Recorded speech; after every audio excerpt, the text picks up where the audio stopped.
warahmatullahi wabarakatuh. Selamat pagi, salam sehat, dan salam bahagia untuk seluruh kerabat SDGs Desa Indonesia. Berjumpa kembali kita di Ruang Cakap SDGs Desa. Kita makin cakap, desa makin mantap. Dan selalu bersama kita sudah ada Kepala Badan BPI dari Kementerian Desa Pembangunan Daerah Tertinggal dan Transmigrasi. Beliau adalah Gus Ivan yang saat ini juga sudah bergabung di forum ini. Baik, sebelum kita sapa beliau, teman-teman, hari ini adalah minggu kedua di bulan Juni. Tentunya memang banyak pengharapan di minggu kedua ini. Harapannya adalah keterkaitan dengan hak ya. Jadi bagi teman-teman yang sudah menerima haknya, selamat. Tapi yang belum, kita tunggu semoga di minggu terakhir, di minggu kedua ini masuk ke rekening teman-teman. Tapi kalaupun toh belum, kita tunggu di minggu depan. Baik teman-teman, kita sapa dulu. Di sini sudah bergabung bersama kita Gus Ivanovis. Seperti biasa, Ruang Cakap SDGs Desa di setiap hari Jumat punya topik yang ditunggu-tunggu oleh teman-teman, yaitu Mari Tanya Gus Ivan. Sudah ada yang raise hand bergabung bersama kami. Kang Iman, monggo langsung open mic. Terima kasih Gus. Assalamualaikum warahmatullahi wabarakatuh. Waalaikumsalam. Kami itu tertarik dengan tadi alokasi kinerja tambahan di tahun berjalan. Dan kami sebagai tenaga pendamping itu perlu mengetahui menurut informasi yang bisa kami sampaikan kepada desa, tentunya ini hal yang sangat hati-hati karena pastinya ada sebuah timing waktunya kapan. Nah, karena kalau sudah dengan di PMK itu kan 21 itu di bulan Agustus masuk ke rekening. Nah, ini yang menjadi sebuah kesiapan dari pemerintah desa itu apa saja, karena kan tentunya ada indikator-indikator untuk bisa meraih alokasi kinerja. Karena di PMK itu kan ketentuannya adalah 70 triliun, tapi yang baru dikucurkan baru 68 triliun, yang 2 triliun. Tadi terpecah 1% adalah untuk yang 2 triliun itu untuk alokasi desa-desa sangat tertinggal. Nah ini yang tidak masuk kategori itu apa saja biar tidaknya ini menjadi bagian evaluasi kami sebagai pendamping agar mengetahui. Itu aja Pak Gus, terima kasih. Iya Gus Ivan, 2 pertanyaan yang disampaikan oleh Kang Iman keterkaitan dengan tambahan untuk desa tertinggal yang nilainya 1% dan sisanya 2-3% untuk kinerja yang desa punya PADES lebih tadi. Monggo. Ya, terima kasih Kang Iman. Jadi memang ada strategi baru karena ada undang-undang baru tahun lalu itu mengenai transfer dari rekening pusat ke rekening daerah gitu. Dan ada beberapa pasal yang di situ ketika masuk ke dalam penyusunan peraturan pemerintah itu ada diskusi lah, ada debat di dalam diskusi itu antara berbagai kementerian. Salah satu yang diperdebatkan itu sesuai dengan strukturnya ya. Kalau menurut Kementerian Keuangan meskipun 70 triliun tapi ditawarkan 68 triliun dan kemudian yang 2 triliunnya itu dibagi sesuai dengan kinerja di tahun berjalan gitu. Nah, tahun berjalannya itu seperti apa itu yang disampaikan. Sudah ada surat ke kami nih, Kang Iman. Saya jadi baru ingat itu. Karena lazimnya surat itu masuk ke kami itu di akhir Juni atau awal Juli ya. Tapi ini sudah sejak akhir Mei kemarin masuk ke kami dan kami waktu itu saya sampaikan kan masih 2 bulan lagi biasanya gitu. Tapi saya baru ingat, oh iya ada 2 triliun haknya desa itu yang belum disalurkan ya karena kemudian menunggu kinerja itu. Nanti kemarin perhitungannya begini. Tahun lalu kita sampaikan 99% APBDes. Tahun ini kalau kita sampaikan sekarang itu kan 90% yang terkumpul gitu. Makanya itu menjadi Kami pikir masih ada waktu 1 bulan untuk bersama Pak Yusra menggerakkan tenaga pendamping profesional itu. Tapi kami jadi ingat, nanti kami urus hari ini, Kang Iman, untuk ke DJPK dengan resiko kalau ini 90%, berarti yang berpeluang untuk mendapatkan tambahan 2 triliun itu berarti ya baru 90% dari dari desa yang APBDes-nya sudah dikumpulkan oleh rekan-rekan. Ini besar. Ya, jadinya seperti itu. Ini kalau desa yang APBDes-nya kebetulan rekan-rekan belum memasukkan ke Monef dana desa, jadi agak ada pun. Ini kesukaannya ngasih sanksi, tapi ini bukan sanksi, ini resiko kalau. Tapi resikonya langsung terbaca ini, Bapak. Iya itu. Jadi kalau melihat sekarang di angka 90% itu berarti desa yang belum upload kan sebetulnya bukan desa yang belum upload, belum diupload. Itu ada 7.062. Ini yang pasti punya resiko tidak ikut dapat yang 2 triliun itu tambahan itu. Tapi yang menarik, desa-desa yang tadinya nggak punya dana desa jadi punya peluang ini untuk ikut mendapatkan itu karena ada tambahan karena sudah memasukkan APBDes. Kemudian ini berasal dari tahun lalu, tapi lazimnya Kementerian Keuangan dia bisa membuat peraturan Menteri Keuangan tentang komposisi cara membagi dana desa, kan. Kita hanya bisa melihat misalnya ya, pasti ada perubahan. Pernah saya sampaikan begitu. Karena ketika sudah diumumkan dana desa itu, kemudian dana ternyata lebih banyak mengalir ke Jawa, desa-desa di Jawa. Bahkan sampai ke Papua pun lebih banyak mengalir dana desanya ke Jawa itu. Jadi pasti ada perubahan komposisi untuk mendapatkan dana desa. Dan perkiraan utama waktu itu ya, kami sampaikan ini sepertinya ada peningkatan persentase untuk penilaian ya, komposisi skor untuk orang miskin ini yang ditingkatkan gitu. Ternyata benar gitu. Jadi memang Kementerian Keuangan tidak punya kewajiban mengajak kementerian lain untuk menyusun itu. Tapi Gus Halim menyampaikan, udah kita aja yang mengusulkan komposisi untuk pembagian dana desa itu. Nah itu yang baru 2 tahun inilah itu disampaikan gitu. Langsung inisiatif Kementerian Desa gitu. Tahun ini diperkirakan tetap sama, Kang Iman, kerabat desa. Jadi dari dulu itu perbandingannya 3:1. Jadi ada 4% untuk afirmasi itu 3% yang orang miskin. Jadi jumlah orang miskin itu semakin banyak akan semakin nambah afirmasi dana desa. Itu kira-kira di tahun 2018. Kemudian 1% waktu itu usulan dari Kementerian Desa, 1% dari APBDes.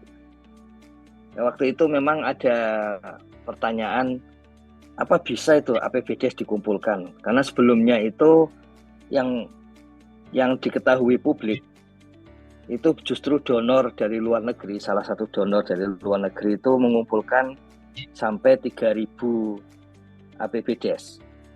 Terus kami sampaikan, kalau BPS itu sampai 7.000 APBDes, karena tiap tahun BPS melakukan survei begitu.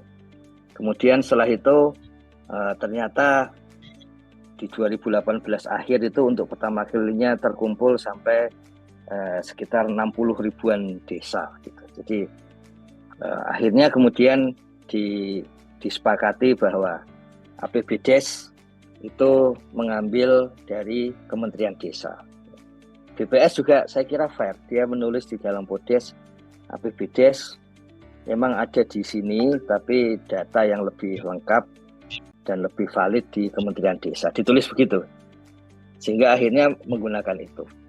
Nah, oleh Kementerian Keuangan itu sebelum ya 2021 ini, Kang Iman, kerabat desa, itu yang dilihat hanya PADES.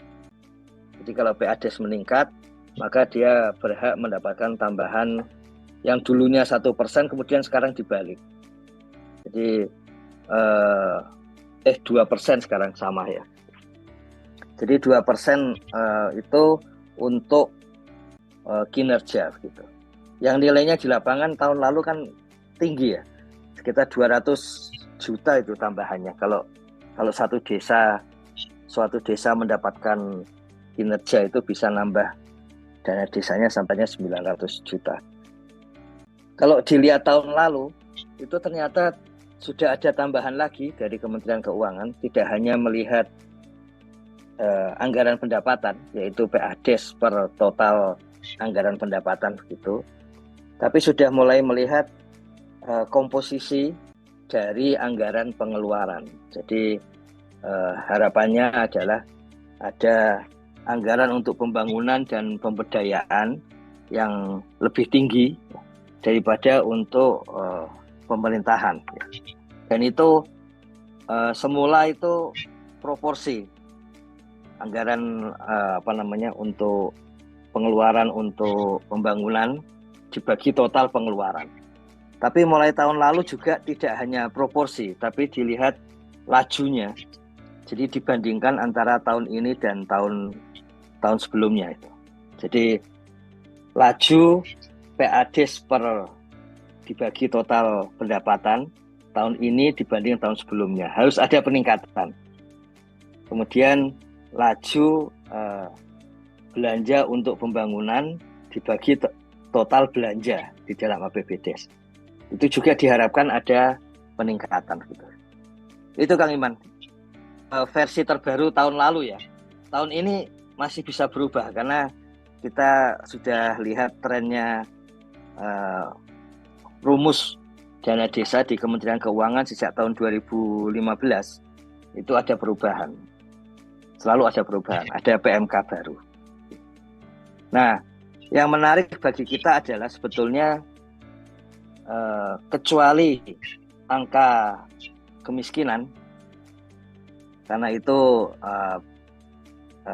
Bapak Menteri masih menggunakan patokan Permendes 21 2020. Jadi kalau desanya tidak mengizinkan angkanya dipakai, maka tidak diberikan itu.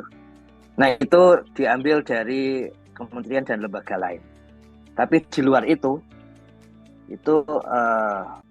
praktis menggunakan hasil dari IDM dan Monef dana desa. Hanya untuk bagian bagian geografi yang semakin terpencil itu, indeks kesulitan geografis itu masih menggunakan dari BPS. Itu perlu jadi perhatian kita. Kenapa masih ada menggunakan dari BPS dan menggunakan dari KL lain untuk kemiskinan. Sudah pastilah menggunakan KL lain untuk kemiskinan karena kita sudah tahu basis Permendes 21 2020. Tapi kalau indeks kesulitan geografis itu tergantung pada desa dan tentu saja tergantung pada rekan-rekan sekalian sejauh mana kualitas dari isian IDM. Bukan kualitas IDM-nya ya, karena kalau yang 52 indikator IDM itu hampir selalu valid lah secara umum gitu. Tapi perhatian kepada isian-isian yang lain itu gitu. Jadi indeks kesulitan geografis itu kan dilihat dari berapa persen jalan beraspal, jalan beton seperti itu. Kemudian berapa persen masyarakat yang di situ sudah berlistrik dan sebagainya. Nah, ini perhitungannya antara yang IDM dengan PODES itu agak aneh.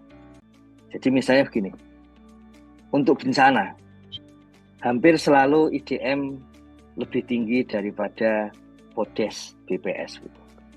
Jadi desa-desa yang menurut desa itu ya, apakah 3 tahun terakhir itu ada bencana gitu, itu di IDM selalu lebih tinggi. Tapi jalan beraspal dan sebagainya itu di IDM selalu lebih rendah gitu. Jadi dan kita sudah cek juga desa tertinggal menggunakan indeks desa dengan desa tertinggal menggunakan IDM itu ada yang pencilan ya, yang salah-salah itu. Hampir yang semua yang salah itu berbasis yang desa sangat tertinggal dan tertinggal ya, itu berbasis potensi desa. Kayaknya itu ada kesalahan pengisian dalam kuesionernya, karena setelah kami cek, kami tanyakan ke pendamping, kemudian kami cek di lapangan lebih sesuai IDM. Tapi itu untuk desa sangat tertinggal gitu. Jadi kita sudah sama-sama mengetahui kualitas data, Kang Iman. Makanya kami usulkan sejak awal tahun itu, kami sampaikan berkali-kali, kualitas data IDM perlu meningkat sehingga semua data pada level desa itu menggunakan IDM, termasuk di dalamnya di luar yang 52 indikator IDM, tapi isinya kan sebetulnya profil desa itu kan. Jadi kalau itu sudah beres, artinya kemarin itu 2 dari 3 indikator kinerja itu dari Kementerian Desa, tidak ada yang lain. Nah nanti dana desa gimana kalau 4 dari 5 indikator itu dari Kementerian Desa. Kalau saat ini kan 3 Kementerian Desa, 1 dari BPS dan 1 dari Kemenko PMK ya kalau sekarang, karena kalau dulu dari Kemensos. Satu lagi itu Mbak Tias, Kang Iman, kerabat desa itu luas desa. Ya, ini permasalahan luas dan jumlah penduduk desa ini permasalahan yang dulu selalu diambil dari Kementerian Dalam Negeri, ya. Karena menggunakan data Adminduk untuk jumlah penduduk desa. Yang kemudian kita ketahui dari penjelasan Ditjen Adminduk yang sebelumnya, bukan yang sekarang ya. Kan yang mendapatkan KTP itu kan 17 tahun ke atas itu. Tapi yang mendapatkan NIK memang dari lahir gitu. Nah ini di tahun selalu ada desa yang jumlah penduduk miskin lebih banyak daripada jumlah penduduk desa gitu. Karena membandingkan 2 lembaga yang berbeda kan. Ketika digabung hampir selalu ada begitu. Nah ini pasti yang satu ada kesalahan input dari lapangan gitu.